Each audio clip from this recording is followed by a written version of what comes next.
मी सिंधुताई संभाजीराव तिडके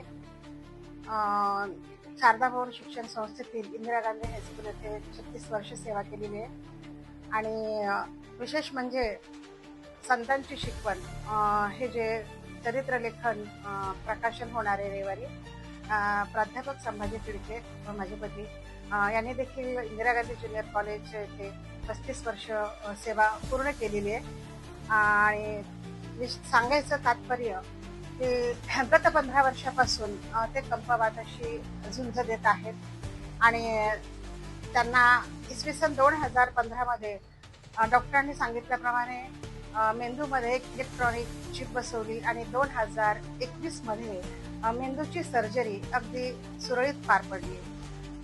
त्यांचं अध्यात्माबद्दल आणि वारकरी संप्रदायातले तिडके सर असल्यामुळे अध्यात्मावर त्यांचं खूप काही ज्ञान, प्रवचन, कीर्तन, शाळेमध्ये मुलांना मार्गदर्शन, सामाजिक कार्य, राजकारण, आम्ही दोघेही आम्हाला विशेष आनंद याचा वाटतो की शारदा भवन शिक्षण संस्थेमध्ये अध्यक्ष जे आहेत माजी मुख्यमंत्री माननीय अशोकरावजी चव्हाण साहेब यांच्या संस्थेत काम करण्याचं भाग्य आम्हाला मिळालं. त्यामुळे आम्ही त्या परिवाराचे विशेष आभार मानतो. आमच्या लाडक्या भाभीजी अमिताताई चव्हाण यांचे विशेष आभार, कारण त्यावेळेस त्यांनी मला फार धीर दिला की तिडके माझ्या आईला कंपवात होता, पार्किन्सन्स, तू काही घाबरू नकोस, सरांची छान सेवा कर. आणि सरांना साहित्याची आवड असल्यामुळे ज्या वयात लिखाण व्हायला पाहिजे त्या वयात वेळच मिळाला नाही. एकत्र कुटुंब, समाजकार्य यामध्ये वेळ गेला आणि आता लिखाणाची वेळ आली तर त्यांना कंपवाताने ग्रासलं. आज 15 वर्षापासून कंपवाताशी सामना करत असताना सर्जरी झाल्यानंतर त्यांचं हे पहिलंच पुस्तक आहे. मला म्हणाले की मला लिहायची खूप इच्छा आहे, तू मला पुस्तक आणून दे. त्यांना पुस्तक आणून देण्यासाठी सहकार्य केलं. सर रफ स्क्रिप्ट लिहायचे, मी ती फेर करायचे आणि जवळजवळ 15 संत त्या संतांची शिकवण या चरित्र लेखनात आलेली आहेत. म्हणजे आपले इसा प्रकाशनचे दत्ता डांगे यांनी हे पुस्तक प्रकाशित केलं. त्यांचे मी विशेष आभार मानते. त्यानंतर संतांची शिकवण या पुस्तकाचा प्रकाशन सोहळा गोविंद गार्डन पाण्याच्या टाकीजवळ 24 मेला आयोजित केलेला आहे. तर या कार्यक्रमाचे अध्यक्ष म्हणून डॉक्टर शिवाजीराव शिंदे, प्रसिद्ध स्त्रीरोग तज्ज्ञ, विचारवंत आणि सामाजिक कार्यकर्ते लाभणार आहेत. ज्यांच्या हस्ते या पुस्तकाचं प्रकाशन आहे ते आदरणीय डॉक्टर गोविंद नांदेडे, पूर्व शिक्षण संचालक महाराष्ट्र राज्य यांची उपस्थिती राहणार आहे. प्रमुख पाहुणे म्हणून प्राचार्य डॉक्टर रावसाहेब शेंदारकर, सहसचिव शारदा भवन शिक्षण संस्था, माननीय ॲडव्होकेट उदयरावजी निंबाळकर, कोषाध्यक्ष शारदा भवन शिक्षण संस्था नांदेड, त्यांच्यासोबत साहित्यिक देवीदास फुलारी, त्यानंतर ग्रामीण साहित्यिक शंकर बाडेबाले, प्राध्यापक महेश मोरे यांची विशेष उपस्थिती राहणार आहे. साहित्यातील सर्व मंडळींना माझी कळकळीची विनंती आहे की तिडके सरांच्या पुस्तक प्रकाशनाला आपली उपस्थिती अवश्य आहे, जेणेकरून त्यांच्या आनंदात आपण सहभागी व्हावं. ही माझी तिडके परिवाराच्या वतीने कैलाश तिडके, माझा छोटा दीर, महिला व बाल विकास प्रकल्प अधिकारी आणि इसा प्रकाशनचे दत्ता डांगे यांनी आवाहन केलं आहे.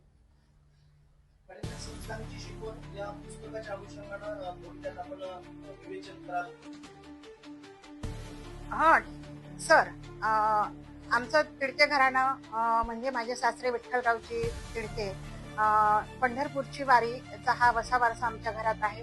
वारकरी संप्रदायामध्ये तिडके सरांचा जन्म झाल्यामुळे त्यांची मनापासून इच्छा होती की संत साहित्यावर काहीतरी लिहावं आणि ती प्रेरणा सर्जरी झाल्यानंतर जागृत झाली.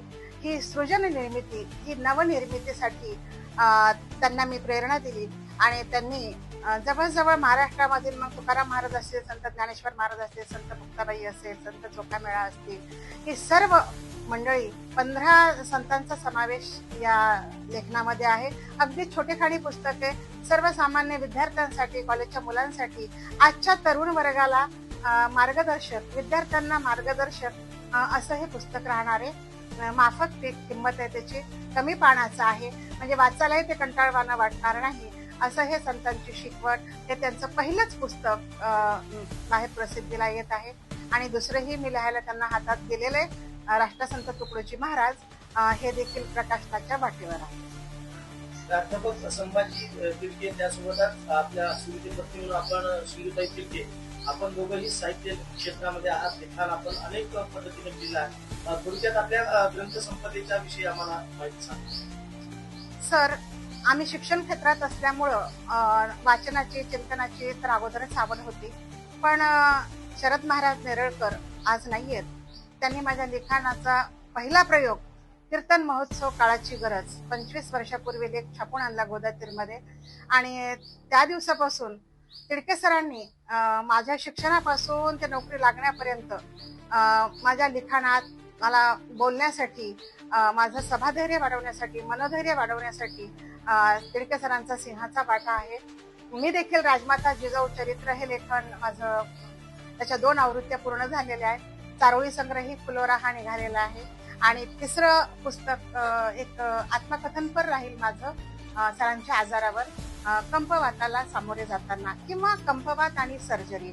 ह्याला थोडा वेळ लागेल, कारण मला त्या 15 वर्षाचा अनुभव लिहायला थोडासा वेळ लागेल बाहेर यायला, की जेणेकरून कंपवातासारखे जे पेशंट असतील, इवन असे पेशंट, असे रुग्ण देश विदेशात जास्त आहेत.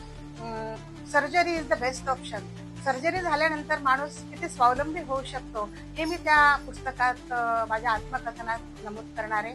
आणि मला असंच लिखाणासाठी माझ्या घरच्यांनी, माझ्या सासूबाई, माझा दीर, माझी मुलगी, माझा जावई, माझा मुलगा, माझ्या जाऊबाई, सगळ्यांनी एकत्र कुटुंबात मी वाढल्यामुळं सगळ्यांनी मला मनापासून सहकार्य केलं. माझं मनोधैर्य वाढवत आहेत. आणि ते सुद्धा पुस्तक 1 वर्षाच्या आत किंवा 1.5 वर्ष लागेल येईल. आणि त्या पुस्तकाचं सुद्धा सगळे स्वागत करतील असं मला वाटतं. या प्रकाशन सोहळ्याच्या अनुषंगानं साहित्यप्रेमी तसेच नांदेडकर जी साहित्यिक संबंधित आहेत त्या साहित्यप्रेमींना आपण काय आवाहन कराल? मी साहित्यप्रेमींना आवाहन करेल की आम्ही जरी सेवानिवृत्त झालेलो असलो तरी शेवटी माणूस हा शेवटच्या श्वासापर्यंत विद्यार्थीच असतो. आणि आता आम्ही सेवानिवृत्त झाल्यामुळे आम्हाला भरपूर वेळ आहे वाचायला, लिहायला. आणि त्यासाठी जास्तीत जास्त आमच्या हातून समाज उपयोगी पुस्तकं बाहेर पडतील, समाज उपयोगी साहित्य बाहेर होईल अशी मला मनापासून आशा वाटते. आणि त्या ग्रंथ रूपाने, त्या पुस्तक रूपाने आम्ही गेल्यानंतरही आमचं साहित्य जिवंत राहील अशी अपेक्षा करते. कारण आज 21व्या शतकात सोशल मीडिया वगैरे मला माहिती आहे, ई वाचन चालू आहे, पुस्तकं कोणी हातात घेत नाहीत. पण मी म्हणणार आहे की आजही पुस्तक वाचक मंडळी भरपूर आहे. आणि या छोटेखानी पुस्तकाचं स्वागत समाजात होईल, साहित्यिकात होईल असं अपेक्षा मी करते.